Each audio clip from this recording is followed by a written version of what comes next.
Hello बच्चों, good morning. Welcome to my YouTube channel best approach. I am your favourite maths educator Manoj Chauhan for JEE mains mains and advance maths.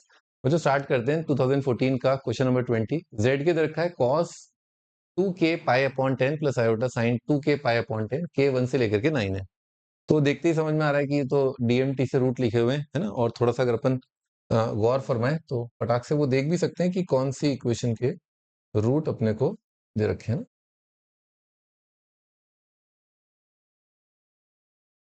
हाँ जी, तो मैं कह रहा था बच्चों ये कौन सी इक्वेशन के रूट लिखे हुए हैं डीएम।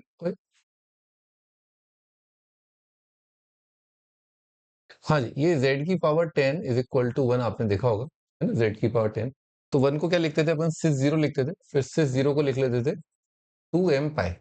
ठीक है, 2m पाई। और फिर डीएमटी से क्या लिख देते थे इसको, सिस ऑफ 2m पाई बाय 10 लिख देते थे। सिस थीटा पता ही अपने को cos theta plus iota sine theta का शॉर्टकट है। या इसको ऐसे भी लिख सकते हैं e की power iota 2m pi by 10, 2m pi by 10।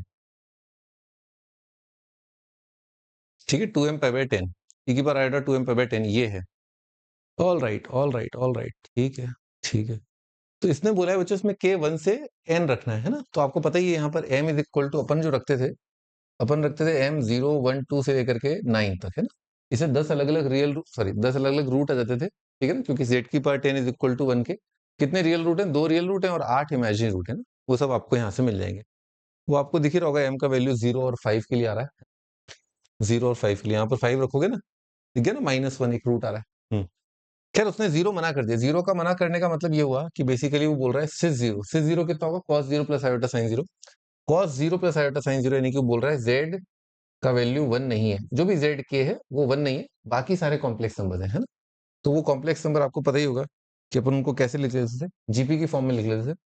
यानी कि e की power iota 2 pi by 10, e की power iota 4 pi by 10 dash dash, e की पावर आयोटा 9 रखा कितना आएगा 18 पाई बाय 10। ये है, ये सब जीपी है, क्योंकि आप देख सकते हो alpha alpha square dash dash alpha की पावर 9 है ना। अल्फा है e की पावर आयोटा 2 पाई बाय 10। इतना सब बेसिक आइडिया अपने को है। चलिए स्टार्ट करते हैं। For each Z K there exist Z J such that Z K Z J is equal to 1। तो आपको पता ही होगा कि अल्फा क्योंकि उस इक्वेशन का रूट है, जेड की पावर 10 इज इक्वल टू 1 का रूट है, तो अल्फा की पावर 10 कितना है, 1 है। ठीक है, तो मान लीजिए मैंने कोई जेड के कोई चुना, मान लो, है ना। ठीक है, मैंने चुना, मान लो मैंने अल्फा क्यूब चुन लिया है ना जेड के, फॉर ईच जेड के। मान लो जेड के मेरा अल्फा क्यूब है, ठीक है। अब इसको किससे मल्टीप्लाई करना और 1 लाना है। तो लाजमी सी बात है मैं इस बात का इस्तेमाल करूंगा, जेड की अल्फा की पावर 7 ले लूंगा मैं, तो मिल जाएगा मेरे को। Yes there exist a z, जो उसका नाम क्या है, बेसिकली 10 माइनस करके आ जाएगा। ये 3 है तो 10 माइनस 3 करके मिल जाएगा। अगर 4 है, अल्फा की पावर 4 लोगे या जेड 4 लोगे तो जेड 6 आ जाएगा। जेड 4 जेड 6 कितना आएगा, 1 आ जाएगा यहाँ से। ठीक है, जेड 1 के लिए आएगा 9, 1 के लिए 9, 2 के लिए 8, 9 के लिए 1 आ जाएगा। समझ में आ रही बात, ठीक है ना। तो 1 से लेकर के 9 बस क्या होना चाहिए, सम 10 आना चाहिए, आ जाएगा। 1 का 9, 2 का, समझ गए ना। ठीक है, 4 का 5। तो यस ये तो ऑप्शंस क्या क्या है, ये ऑप्शंस ने ट्रू फॉल्स बोला है। ये बढ़िया केस है, true false there exist, yes ये ट्रू आ गया, यानी कि इसका आंसर है आपका 1। एक बार ऑप्शन देख लेते हैं। पी का ट्रू आ रहा है, पी का 1 है, मतलब पी का आंसर 1 है, यानी कि आंसर या तो ए होगा या सी होगा। खैर, अब बच्चों वैसे क्यू का करने का फायदा नहीं है, पर क्योंकि हम इस पूरे सवाल को बहुत अच्छे से कर रहे हैं, तो अगर क्रैक करना है सवाल तो आर या एस में से कोई एक कर लो, काम खत्म हो जाएगा। तो आते हैं अपन आर या एस को देखते हैं। तो आर को देखा और एस को देखा, वैसे एस काफी इजी लग रहा है। आपको पता होगा कि ये बेसिकली जो रूट्स हैं उनके रियल पार्ट का सम लिखा हुआ है ना। तो z की पावर 10 इज इक्वल टू 1 पर आता हूँ वापस में। z की पावर 10 इज इक्वल टू 1, इसके जो रूट्स हैं वो मैं लिख देता हूँ यहाँ पर, तो यहाँ पर लिख देता हूँ। तो z की पावर 10 इज इक्वल टू 1 का रूट दिखाई देगा दिस, यहाँ पर लिखा 2 पाई बाय 10 है, यानी कि cos theta plus iota sine theta, ये होता है बेसिकली। मान लो मैंने सारे रूट्स का सम लिखा, sigma cos theta plus iota sine theta, है ना। और यहाँ पर मैंने z की पावर 10 इज इक्वल टू 1 का लिखा है, z की पावर 10 इज इक्वल टू इसके 10 रूट का। तो मैं यहाँ पर k का वैल्यू से, जैसे 1 से 9 लिया, मैं k का वैल्यू ले लूंगा 0 से लेकर के 9 ले लूंगा, और उससे मेरा सम ऑफ रूट कितना आ रहा है, 0 आ रहा है। सम ऑफ रूट बच्चों क्यों 0 आ रहा है, बताने की आवश्यकता नहीं है वैसे, लेकिन याद दिला देता हूँ। यहाँ पर देख रहे हो आप z की पावर 9, सम ऑफ रूट क्या होता है, z की पावर 9 का कोफिशिएंट उसका negative low divided by z की पावर 10 का कोफिशिएंट।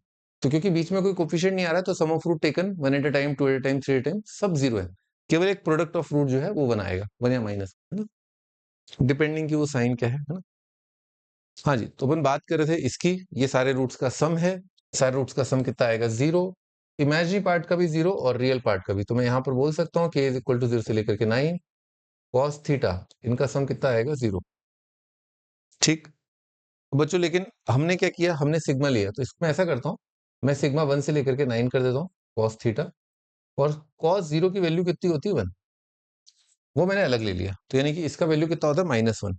यहाँ से यहाँ तक जो क्वांटिटी है बेसिकली सम ऑफ रूट 0 है, लेकिन 1 एक आएगा ना रूट z0 के लिए, k0 के लिए, k0 इसने लिया नहीं एक्चुअली, ठीक है। तो इन सबका रूट कितना आ जाएगा आपका, -1 आएगा, -1, 1 माइनस -1 कितना आ जाएगा, 2 आ जाएगा, यानी कि इसका आंसर 4 है,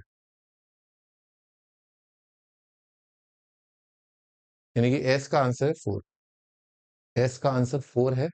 तो ये वाला अपना आंसर आ जाएगा, सी ऑप्शन। सवाल हो चुका है वैसे तो, पर अपन एक बार आंसर देख लेते हैं, सी ऑप्शन ही आंसर, ठीक है।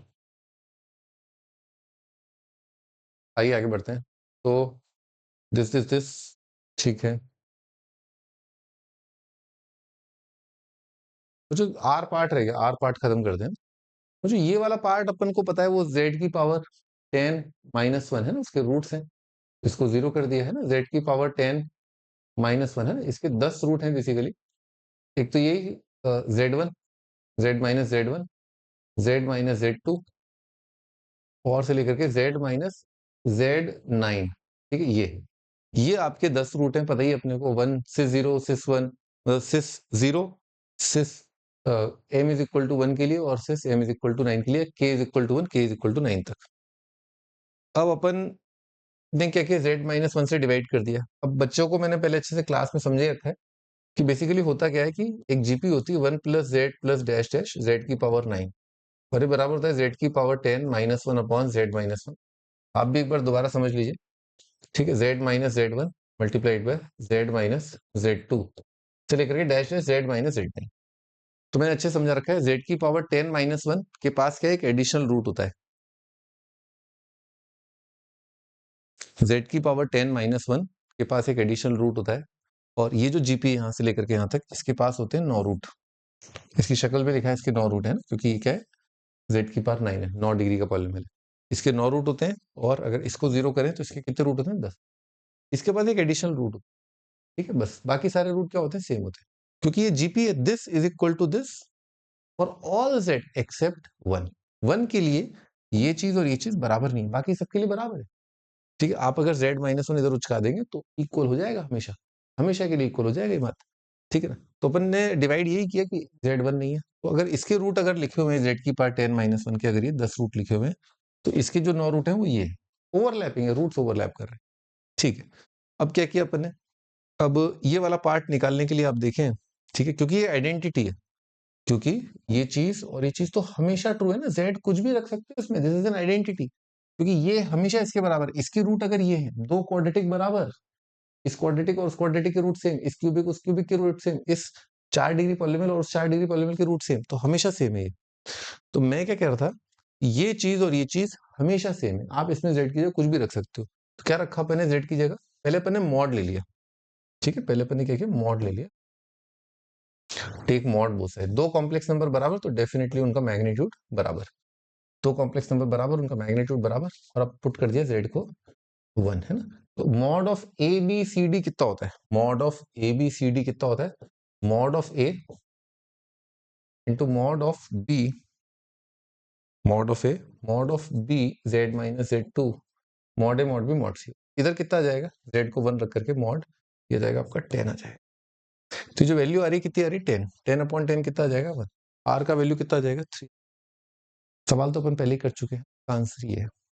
अब इसमें कई जगह मैंने देखा है बच्चे भी बोलते हैं, और मैं भी कई बार मजे लेने के लिए करता ही हूँ, कि ये वाली रिलेशन जो है ना, z की पावर 10 -1 अपॉन z -1, ठीक है, is equal to z minus z1 into dash dash z minus z9, गलत नहीं है, सही है, सब सही है। इसमें क्या करता हूँ, लिमिट लगाया तो limit z tending to 1, this polynomial is always equal to this, केवल 1 के लिए बराबर नहीं है लेकिन नेबरहुड के पॉइंट के लिए बराबर है, क्योंकि कंटिन्यूस है, this function is continuous in the neighbourhood of 1, तो लिमिट लिमिट बराबर कर सकते हो, आइडेंटिकल है। इसका लिमिट कितना आ जाएगा 10 एल ऑर्बिटल से, और उधर आपका आ जाएगा 1 minus z1 and so on dash dash. अब आप दोनों साइड मॉड ले लो, ठीक है, अब आप दोनों साइड मॉड ले लो तो भी आपका ये वाला वैल्यू आ जाएगा, जैसी आपकी इच्छा है ना, ऐसे भी कर सकते हो आप, ठीक है। और आना सब कुछ चाहिए, क्लैरिटी बहुत अच्छी होनी चाहिए अपने को, तो क्लैरिटी परफेक्ट रहेगी तो एग्जाम में क्या है, फिर वो घबराहट नहीं होती, घबराहट उसको होती है जिसको क्लैरिटी थोड़ी कम होती है, ठीक है। तो क्वेश्चंस को आप 3-4 तरीके से सोचिए, यहाँ पर एल ऑर्बिटल लगाने का दिमाग में आना चाहिए अपने को, है ना, ठीक है। वही है ना, देखा था ना मैंने, x की पावर n माइनस की power n upon x minus limit extending to it, ये कितना आता है, n a की पावर n, वही तो है ये A1 के लिए स्पेशल केस तो अपन ने याद कर ही रखा है, ठीक है जी, है ना। तो इजी क्वेश्चन आएगा, कॉम्प्लेक्स नंबर का है ये, डीएमटी पर है, तो अगर जो बच्चा कोई कॉम्प्लेक्स नंबर रिवाइज करना चाहता है तो ये बहुत अच्छा एक क्वेश्चन है जो रिवीजन के लिए बहुत इंपॉर्टेंट है ना। Okay bye.